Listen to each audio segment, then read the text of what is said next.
بسم اللہ الرحمن الرحیم۔ میں ہوں محمد رضوان، ہومیوپیتھ اینڈ کلینکل سائیکالوجسٹ۔ آج ہم آئی بی ایس کے ٹریٹمنٹ کے متعلق بات کریں گے، یعنی ایسا مرض جس میں مریض کو کوئی بھی بات سن کر، کوئی پریشانی والی خبر سن کر فوراً واش روم بھاگنا پڑتا ہے۔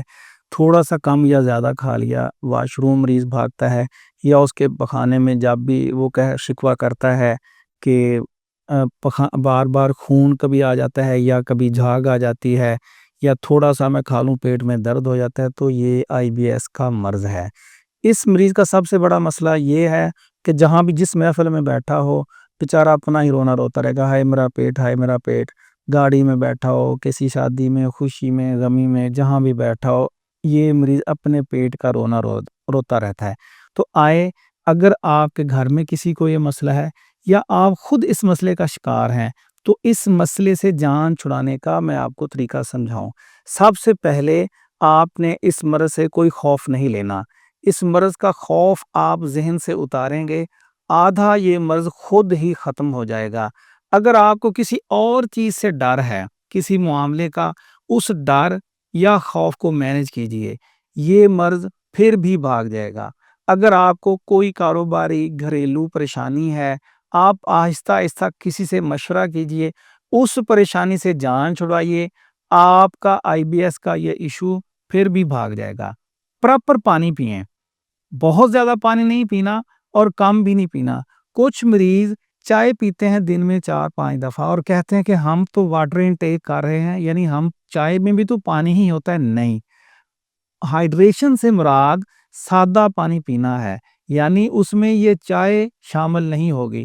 مناسب فروٹس کھائیں، وقتی طور پر ایسے پھل جو آپ کو پرابلم کرتے ہیں، جس سے آپ کو وقتی طور پر تکلیف ہوتی ہے، معدہ خراب ہوتا ہے، ان پھلوں سے آپ جان چھڑائیں اور ایسے فروٹ پہلے آپ اپنی خوراک میں شامل کریں جس کی وجہ سے آپ کو آئی بی ایس یعنی معدہ کے بار بار واش روم جانا یا قبض کا شکار ہو جانا وقتی طور پر اس کے مطابق اپنے پھل خود چوز کر لیں۔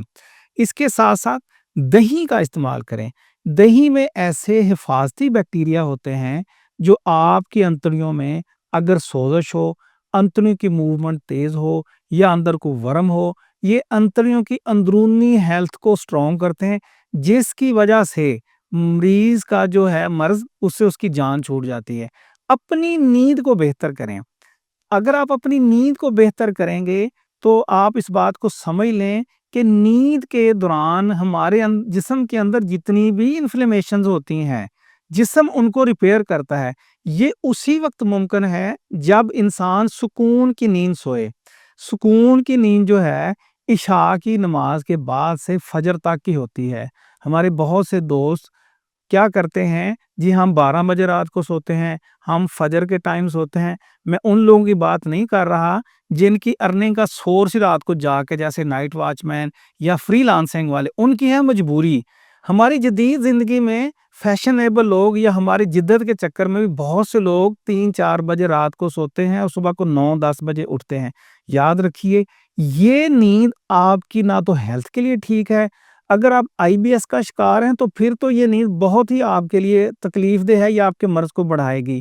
اگر آپ اپنی سٹریس سے جان چھڑانا چاہتے ہیں یا اچھی لائف گزارنا چاہتے ہیں تو عشاء سے لے کر فجر تک، صبح تک سوئیں۔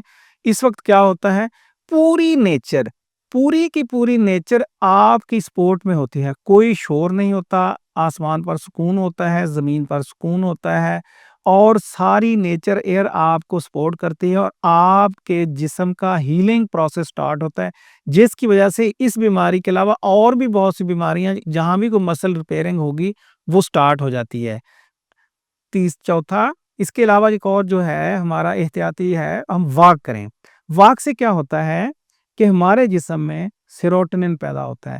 سیروٹونن پریشانی کو کام کرتا ہے، جسم میں حساسیت کو لے کے آتا ہے، اور اسی سیروٹونن کیمیکل نے رات کو بدلنا ہوتا ہے میلاٹونن میں، جو ہمیں پرسکون نیند لے کے آتا ہے۔ ہم دن کو کوئی ایکسرسائز نہیں کرتے، کوئی فزیکل ایکٹیویٹی نہیں کرتے، جس کی وجہ سے ہماری باڈی میں سیروٹونن پیدا نہیں ہوتا، اور اسی نے تو رات کو نیند والے میں یا سکون والے کیمیکل میں بدلتا میلاٹونن میں۔ جب سیروٹونن نہیں آیا، رات کو لیٹتے وقت ہمارے جسم میں میلاٹونن کی مقدار کم ہوگی۔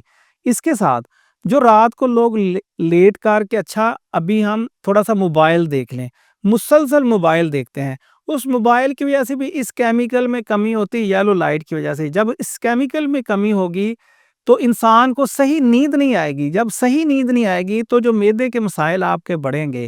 تو یاد رکھیے، اگر آپ اپنے انزائٹی، ڈپریشن، کیونکہ آئی بی ایس کے مرض کا تعلق ہی خوف، بے چینی اور انزائٹی سے ہے، اور ہم خود ایسے پہلو اختیار کرتے ہیں جس سے جو ہماری نارمل انزائٹی ہے، نارمل ڈپریشن ہے، نارمل خوف ہے، ہمارے ان کمزور اقدامات کی وجہ سے وہ بڑھ جاتا ہے اور ہم اس مرض کا شکار رہتے ہیں۔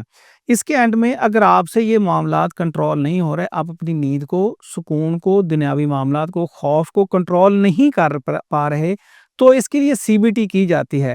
آپ اپنے کسی قریبی سائیکالوجسٹ سے مشورہ کیجئے یا ہمارے ساتھ مشورہ کیجئے، ہم آپ پر سی بی ٹی کی مختلف ٹیکنیکس آزمائیں گے، جس سے آپ اپنے لائف سٹائل کو بھی مینج کریں گے، اور جو کچھ غلطیاں آپ سے ہو رہی ہیں اور آپ کو سمجھ نہیں آ رہی، ہم ان کے متعلق بھی آپ کو مشورے دیں گے اور ٹیکنیکس بتائیں گے، جس کی وجہ سے آپ کا جو ہے روٹین کی لائف وہ بھی نارمل ہو جائے گی، اور آپ مستقل طور پر آئی بی ایس کے مرض سے باہر نکل جائیں گے۔